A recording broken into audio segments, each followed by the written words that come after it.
Hello sa inyong lahat. Bale, magbibigay lang ako ng kaunting advice or kaunting inspiration para sa mga katulad ko na OFW.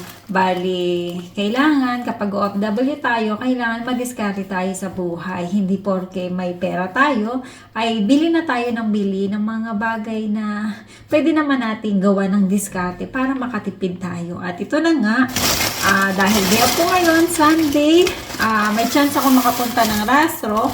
Then, pumunta ako doon. Then, bumili ako ng mga prutas kasi nakita ko sobrang mura lang. Kagaya nito, 1 kilo lang. Diba? Ang dami. 1 euro lang. O, diba? Kesa kung bibili ka sa grocery, hindi ka kasi doon makakabili ng 1 kilo lang.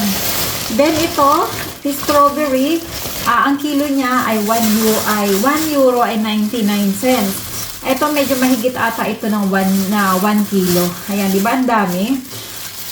Tapos, bumili na rin ako ng apple. Ayan, ang daming apple. 1 euro lang din ang kada kilo.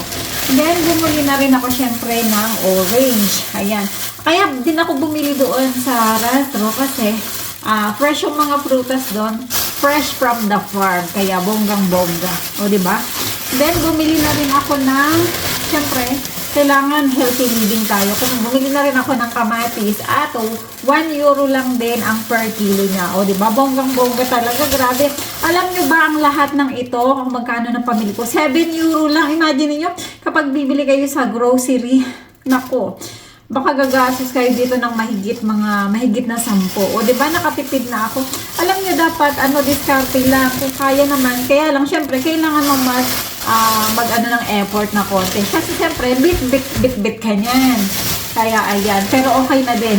Then, dahil naandito ako ngayon sa part-time ko, at hindi pa ako nagtatanghalian, and I decided na bumili na lang ng, ayan na, natapon na yung salsa sa dami ng bit-bit ko.